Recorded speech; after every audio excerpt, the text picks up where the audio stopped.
জানিয়ে দেব এই মুহূর্তে হাতে পাওয়া সর্বশেষ বাংলা সংবাদ। শুরুতেই শিরোনাম। আওয়ামী লীগকে আলাদা করে নিষিদ্ধের কিছু নেই, জনগণই তাদের নিষিদ্ধ করে দিয়েছে বলে মন্তব্য করলেন জামায়াত আমির ডাক্তার শফিকুর রহমান। এদিকে বাংলাদেশে রাজনীতি করার অধিকার আওয়ামী লীগের নেই বলে মন্তব্য করলেন নাহিদ ইসলাম। থাকছে বিরাস ফায়ারে 2 বিএনপির কর্মীর মৃত্যু এবং ডিসেম্বরের মধ্যে নির্বাচন না হলে দেশ অস্থিতিশীল হতে পারে, রয়টার্সকে মঈন খান। শুনছিলেন সংবাদ শিরোনাম, এবার বিস্তারিত। প্রিয় দর্শক, আপনি যদি এই চ্যানেলে নতুন হয়ে থাকেন, ভিডিওটি দেখতে দেখতে চ্যানেলটি সাবস্ক্রাইব করে এবং ভিডিওটিতে একটি লাইক দিয়ে আমাদের সাথেই থাকুন। আর হ্যাঁ প্রিয় দর্শক, জানিয়ে দিন ভিডিওটি কোথা থেকে দেখছেন। আওয়ামী লীগকে আলাদা করে নিষিদ্ধের কিছু নেই, জনগণই তাদের নিষিদ্ধ করে দিয়েছে। আওয়ামী লীগকে আলাদা করে নিষিদ্ধ করার কিছু নেই, জনগণই তাদের নিষিদ্ধ করে দিয়েছে বলে মন্তব্য করেছেন জামায়াত ইসলামীর আমির ডাক্তার শফিকুর রহমান। তিনি বলেছেন, জুলাই আন্দোলনে শহীদদের রক্তের সাথে যাতে কেউ বেইমানি না করতে পারে সে ব্যাপারে সজাগ থাকতে হবে। রাজধানীর বাইতুল মুকাররম জাতীয় মসজিদে পবিত্র ঈদুল ফিতরের নামাজ শেষে জুলাই আগস্টে আন্দোলনে নিহতদের পরিবারের সাথে সাক্ষাৎ করেন ডাক্তার শফিকুর রহমান।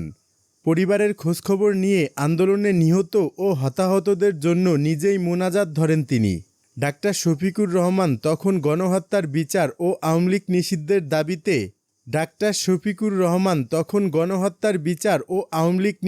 দাবি ইস্যুতে কথা বলেন। 16 বছর পর মানুষ স্বস্তির সাথে ঈদ উদযাপন করছে বলে মন্তব্য করেন। এর আগে ঈদের নামাজ আদায় শেষে জামায়াত আমির বলেন, ঈদের দিনেও অনেক মা বাবার চোখে পানি ঝরছে, যাদের কারণে এই অবস্থা তাদের কঠোর বিচার হতে হবে। জুলাই আগস্টে নিহতদের স্বপ্নের বৈষম্যহীন রাষ্ট্র গঠনে অঙ্গীকার করেছেন ডাক্তার শফিকুর রহমান। বাংলাদেশে রাজনীতি করার অধিকার আওয়ামী লীগের নেই বলে মন্তব্য করলেন নাহিদ ইসলাম। আওয়ামী লীগের গণহত্যার বিচার চলাকালীন অবস্থায় দল হিসেবে তাদের নিবন্ধন বাতিলের দাবি জানিয়েছেন জাতীয় নাগরিক পার্টির আহ্বায়ক নাহিদ ইসলাম। তিনি বলেন, আওয়ামী লীগ বিষয়ে অবস্থান স্পষ্ট, তাদের বাংলাদেশে রাজনীতি করার অধিকার নেই। 5 আগস্ট জনগণ রায় দিয়েছে, কিভাবে কার্যকর হবে তা দেখার বিষয়। ঈদের দিন সকালে রাজধানীর জুরাইন কবরস্থানে জুলাই গণ অভ্যুত্থানে শহীদদের কবর জিয়ারত শেষে একথা বলেন নাহিদ ইসলাম। তিনি বলেন, জুলাই গণ অভ্যুত্থানে নিহত ও আহতদের পাশে সবসময় থাকবে জাতীয় নাগরিক পার্টি। জাতীয় নাগরিক পার্টির আহ্বায়ক বলেন, গণ অভ্যুত্থানের পর দলমত নির্বিশেষে আনন্দময় ঈদ, কিন্তু এর মাঝেও দুঃখের বিষয়, আমরা যাদের হারিয়েছি তাদের পরিবারের সদস্যদের কষ্টের ভাগ নিতেই এখানে কবর জিয়ারত করতে আসা। বিরাস ফায়ারে 2 বিএনপির কর্মীর মৃত্যু। চট্টগ্রামের বাকলিয়া এক্সপ্রেস রোডে দুর্বৃত্তদের গুলিবর্ষণে 2 বিএনপি কর্মী নিহত হয়েছেন। শনিবার রাত 2:45টার দিকে একদল সশস্ত্র দুর্বৃত্ত একটি প্রাইভেট কারের গতিরোধ করে এলোপাতাড়ি গুলি চালায়। গুলিতে প্রাইভেট কারে থাকা 4 জন আহত হন। তাদের উদ্ধার করে চট্টগ্রাম মেডিকেল কলেজ হাসপাতালে নেওয়া হলে চিকিৎসক আব্দুল ও মানিককে মৃত ঘোষণা করেন। গুরুতর আহত হৃদয় ও রবিন বর্তমানে চমেক হাসপাতালের ক্যাজুয়ালিটি ওয়ার্ডে চিকিৎসাধীন।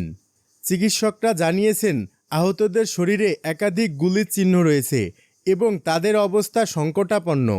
প্রত্যক্ষদর্শীদের ভাষ্য অনুযায়ী রাতের নির্জন মুহূর্তে গুলজার বেগম মোড়ে আকস্মিক প্রচণ্ড গুলির শব্দ শোনা যায়।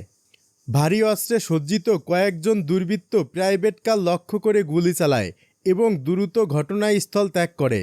চমেক হাসপাতাল পুলিশ ফাঁড়ির উপপরিদর্শক নুরুল আলম আশেক জানান, বাকলিয়া থানা এলাকা থেকে গুলিবদ্ধ 4 জনকে হাসপাতালে আনা হয়েছিল। তাদের মধ্যে 2 জন মারা গেছেন, বাকিদের চিকিৎসা চলছে। এ ঘটনায় এলাকায় আতঙ্ক ছড়িয়ে পড়েছে এবং পুলিশ অপরাধীদের শনাক্ত ও গ্রেপ্তারের চেষ্টা চালাচ্ছে।